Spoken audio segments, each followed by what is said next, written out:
त्रिवेणी संगम की नगरी प्रयागराज में आप सभी का स्वागत है। दुनिया के सबसे बड़े धार्मिक सम्मेलन महाकुंभ के बाद प्रयागराज में लगा है 2026 का माघ मेला। ये माघ मेला अपने आप में बहुत ही व्यापक है। शासन और प्रशासन ने यहाँ बहुत ही अच्छी और अलग तरीके की व्यवस्थाएं की है जो देखने और समझने लायक है। अगर आप भी माघ मेले के दौरान संगम में पावन डुबकी लगाने आ रहे हैं साथियों, तो आप बिल्कुल सही वीडियो देख रहे हैं। इस वीडियो में हम प्रयागराज कैसे पहुंचना है, रुकने के लिए होटल, धर्मशाला या टेंट कहां पर लेना चाहिए, संगम में स्नान व दर्शन करने का सही तरीका क्या है, यहां पे दर्शन के प्रमुख स्थान कौन कौन से हैं और उन्हें आसानी से कैसे घूमना है, यहां खाने पीने की क्या फैसिलिटी है और यहां घूमने के लिए मिनिमम कितना खर्च होगा, ये सारी बातें सही से बताने का प्रयास किए हैं साथियों। उम्मीद है अगर आप इस वीडियो को पूरा देख लें तो संगम स्नान, मेला भ्रमण व दर्शन बिना किसी परेशानी के बेहद आराम से इस पावन यात्रा को कर लेंगे। तो वीडियो को अंत तक जरूर देखिएगा साथियों, क्योंकि वीडियो बहुत ही इंफॉर्मेटिव और इंटरेस्टिंग होने वाला है। प्रयागराज में 12 वर्षों में महाकुंभ, 6 वर्षों में अर्ध कुंभ और हर वर्ष माघ मेले का आयोजन होता है। यह केवल एक मेला नहीं बल्कि करोड़ों श्रद्धालुओं के विश्वास की अटूट धारा है, जहां गंगा, यमुना और अदृश्य सरस्वती के संगम तट पर पौष पूर्णिमा से लेकर महाशिवरात्रि तक भक्ति का सैलाब उमड़ता है। तो चलिए वीडियो में आगे बढ़ते हैं और सबसे पहले जानते हैं यहाँ आना कैसे है। यहाँ आने का सबसे सस्ता और सुगम माध्यम ट्रेन है। प्रयागराज शहर में मुख्य रूप से 8 से 9 रेलवे स्टेशन हैं, जिनमें प्रयागराज जंक्शन सबसे बड़ा और प्रमुख रेलवे स्टेशन है और इसके अलावा अन्य मुख्य स्टेशनों में प्रयागराज चिवकी, प्रयागराज संगम, प्रयागराज रामबाग, सूबेदारगंज, नैनी, हाफामाऊ और झूसी शामिल हैं, जो पूरे देश से अच्छी तरह से जुड़ा हुआ है। आप अपने शहर से इनमें से किसी भी स्टेशन पर आ सकते हैं। रेलवे कई मेला स्पेशल ट्रेनें भी चला रही है और रेगुलर ट्रेन तो चल ही रही है। आप यहाँ बाई रोड भी आ सकते हैं। यूपीएसआरटीसी ने प्रयागराज के लिए विभिन्न शहरों से 3800 बसें भी चलाई हैं। प्रयागराज में एयरपोर्ट भी है, यहाँ फ्लाइट से भी पहुँचा जा सकता है। तो चलिए बेहतरीन सफ़र पूरा करके अब हम लोग प्रयागराज पहुँच चुके हैं। साथियों, आप यहाँ संगम स्नान, प्रमुख मंदिरों में दर्शन मात्र एक दिन में बहुत ही आसानी से पूरा कर लेते हैं। अगर आप सुबह यहाँ पहुँचते हैं तो स्नान व दर्शन करके शाम की ट्रेन से घर वापसी भी कर सकते हैं, जो कि बहुत सारे लोग ऐसा ही करते हैं और हमने भी वही किया। वैसे आपको ठहरना जरूरी हो तो सभी स्टेशनों के बाहर बहुत सारे होटल मिल जाते हैं, लेकिन मेला के दौरान इसकी रूम की स्टार्टिंग 1500-2000 से होती है, जो कि महंगा है। लेकिन कोई बात नहीं, मैं आपको मात्र 20 रुपये में भी ठहरने की व्यवस्था के बारे में वीडियो के आगे बताऊंगा और यहाँ के धर्मशालाओं का एड्रेस भी हमने डिस्क्रिप्शन में दे रखा है। हम यहाँ सुबह तकरीबन 4 बजे प्रयागराज जंक्शन पहुँचे। स्टेशन के बाहर आपको ऑटो, ई रिक्शा मिल जाते हैं, जो शेयरिंग में 30 से 40 रुपया और रिजर्व में 150 रुपया लेकर मेला क्षेत्र तक पहुँचा देते हैं। इस बार ओला और रैपिडो की बाइक की भी व्यवस्था है। हमने 100 रुपया दिया और बाइक वाले भैया हमें अरैल घाट तक पहुँचा दिए। साथियों, आपको एक विशेष बात ध्यान देना होगा। जब आप स्नान पर्व जैसे मकर संक्रांति, मौनी अमावस्या इत्यादि के दिनों में आएंगे तो ऑटो वाले आपको मेला क्षेत्र से कुछ ही दूर पहले ही छोड़ देंगे, जहां बैरिकेडिंग लगी होगी। वहां से आपको 2 से 3 किलोमीटर संगम तक आने के लिए पैदल भी चलना पड़ सकता है। अरैल घाट से हम संगम नोच की तरफ बढ़े। हर जगह लाइटिंग की व्यवस्था है। सभी खंभों पर सीरियल नंबर लगाए गए हैं। सभी जगह लेडीज जेंट्स के लिए अलग अलग टॉयलेट बने हुए हैं। हर जगह साफ सुथरे घाट बनाए गए हैं। हर जगह प्रशासन, साफ सफाई के कर्मचारी मुस्तैदी से तैनात रहते हैं और घाटों के पास सभी जगह चेंजिंग रूम फैसिलिटी भी मिल जाते हैं। साथियों, हमने भी इसी संगम नोच घाट पे स्नान किया। यहाँ ठंडी में डुबकी लगाने में मुझे तो बहुत ही ठंड लगा साथियों। उसके बाद हमने एक गर्मा गर्म मसालेदार चाय पिया। उसके बाद हम चले संगम की ओर, जहाँ गंगा, यमुना और अदृश्य सरस्वती का संगम होता है। नाव वाले आने जाने का 60 रुपये चार्ज करते हैं। नाव वाले आपसे बार्गेनिंग भी करेंगे, लेकिन आपको जेन्युइन रेट ही देना है। जैसे ही नाव से जाते हैं, यहाँ पर साइबेरियन पक्षी आपका स्वागत करते हैं, जो बहुत ही खूबसूरत लगता है। आप पंछियों के लिए खाना भी खरीद सकते हैं। अगर आप संगम में स्नान करते हैं तो 20 रुपया पर पर्सन वो चार्ज करते हैं, जिनके नाव के सहारे संगम में डुबकी आप लगाते हैं। यहाँ आपको पूजा की सामग्री जैसे नारियल वगैरह मिल जाते हैं। आप चाहें तो पूजा पाठ भी कर सकते हैं। यहाँ का जल आप पूजा पाठ के लिए घर को भी ले जाते हैं। शास्त्रों में ऐसा कहा गया है कि माघ महीने में प्रयागराज के त्रिवेणी संगम पर किया गया स्नान अश्वमेघ सहस्त्र यज्ञों के समान पुण्य फल देता है। अगर संभव हो तो आप भी इस संगम पर आस्था की पावन डुबकी लगा सकते हैं साथियों।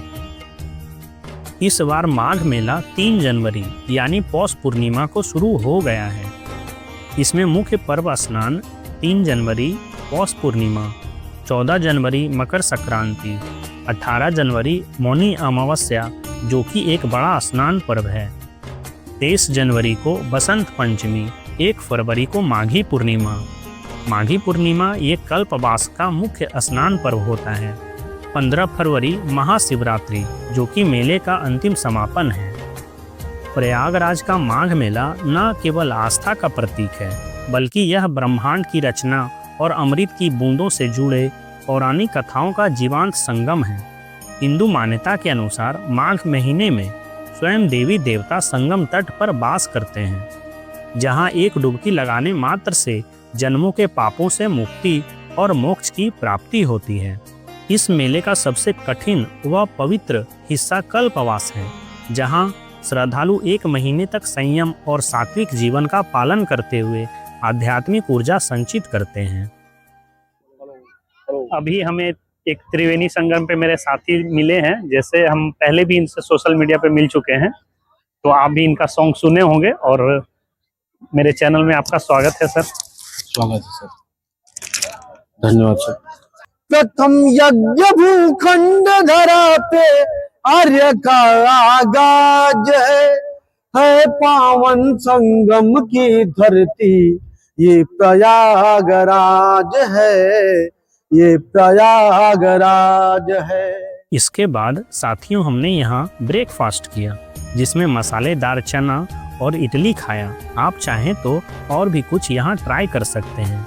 यहाँ ढेर सारे खाने पीने की चीज़ें मिलती हैं और इसके अलावा भी मेले में बहुत कुछ मिलता है। कुछ को आप वीडियो में देख सकते हैं। तो चलिए अब हम संगम पास स्थित किले में चलते हैं।